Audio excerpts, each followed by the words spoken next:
What is up, guys? Welcome back to On the Fly. I am your host, Katie DeFeo. Let's get into it. We have a lot to unpack. It is officially women's lacrosse season. It is collegiate women's lacrosse season across the nation. Teams are practicing. Teams are now playing against each other. Conference, out of conference, regional rivalries. We got a lot going on this week. So this past weekend was the second weekend of game action. So I'm gonna bring you guys a couple of my favorite games from the first 2 weekends and a couple games to look forward to for this coming weekend. So from that first weekend of game action a couple weeks back, there were a couple games that I had my eyes on going into the season. I thought were gonna be big games on opening weekend. Number one was Northwestern versus Boston College, two top 5 teams. Boston College, the defending champion. Northwestern made the Final Four last year. That's a really good matchup. Northwestern's playing without their best player, Izzy Skane, but that's still a good team. That's a good matchup. Boston College absolutely annihilated them. They doubled up on them.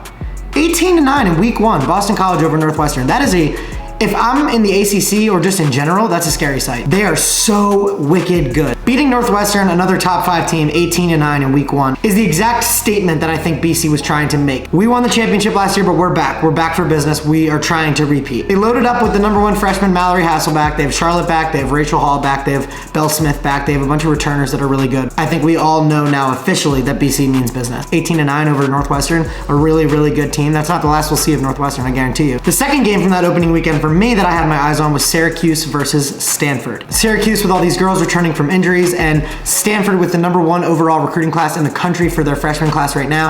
I had my eyes on that game because I was just excited to see what the Stanford girls would do. A lot of them are from the East Coast, traveling back home, traveling back to the East Coast to play in the Dome, one of the most historical stadiums in lacrosse, to play against Syracuse, one of the top 5 teams in the country.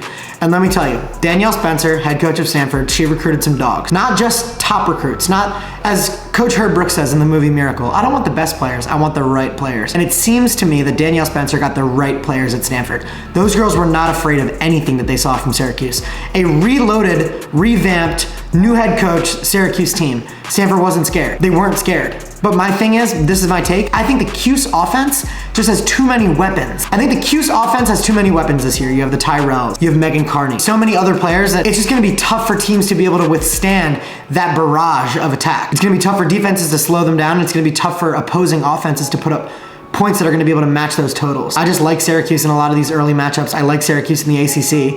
I think they'll be able to handle whatever BC brings them. Syracuse pulled away 12-9 over Stanford. Opening weekend, one of the first games of the season. It was a great game up in the Dome. Kayla Trainer's first win, friend of the program, friend of Unleashed. Congratulations, Kayla. We are very excited for CUSE here at Unleashed, and that is not the last we're gonna see from Stanford. I guarantee that they are gonna be top 2, 3 in the Pac-12. I'm a woman of Troy myself. I graduated from USC, played 2.5 years there, so my guess and my allegiance is to USC, obviously in the Pac-12, but Stanford's really good. Arizona State's gonna be really good in that Pac-12. Colorado's always a player. I think that's gonna be a really competitive conference this year. Another one of my favorite games from this opening slate is actually this past weekend, Syracuse versus Stony Brook in the Dome. That's a regional rivalry. They play every year.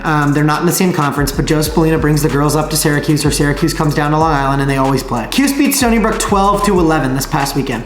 That's a tight game. Stony Brook's a good team. There's no shock there. That was just an amazing game to watch as a fan of women's lacrosse. Again, I think it's the balanced attack for Syracuse. It's gonna be what brings them over the hump in a lot of these games. Megan Carney, 7 points against Stony Brook. That's outrageous. 7 out of their 12 goals were accounted for in some capacity by Megan Carney. Returned from injury last year, that's how she shows up in their biggest game of the year so far. Not a surprise. Big time players make big time plays. The Tyrell sisters combined, 5 for Megan, 3 for Emma, 8 points together. You're not gonna be able to keep up with that. You're not. Talk about balanced attack. Stony Brook had 6 goal scorers on their 11 goals. That's a very good sign if you're Joe Spallina. With this young team, that's a very, very good sign. Stony Brook will obviously be back. It's gonna give them even more hunger. This reminds me of Stony Brook's loss last year to UNC in the opening game. UNC beat them in the opening game, but then they don't become a shell of themselves. They take losing in stride. They always have as a program, and they will just continue to move forward. 2 games for this coming weekend I want you guys to key in on. Saturday, the Florida Gators versus the Maryland Terrapins. Florida coming off of a loss to the North Carolina Tar Heels.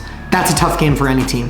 However, Florida did hold their own. They're looking for a bounce back this weekend against Maryland, who's riding off of a top 10 road win against the Virginia Cavaliers. This will be an exciting game. I love when Maryland and Florida play. They play every year. It's one of my favorite out-of-conference games every year to watch.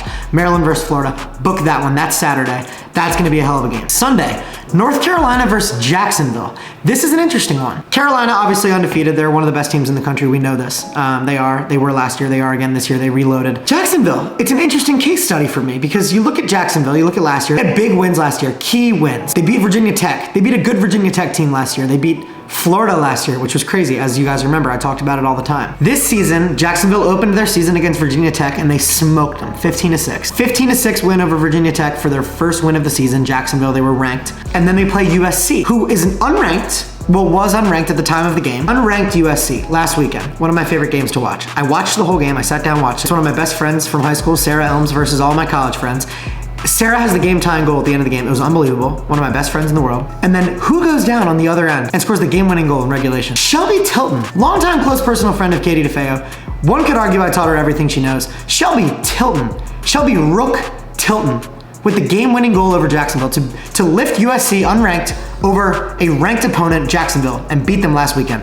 So now this weekend, JU's still ranked. They're going against North Carolina, one of the best teams in the country. I think it would be a lot to expect for them to beat UNC. That would be like a crazy shock.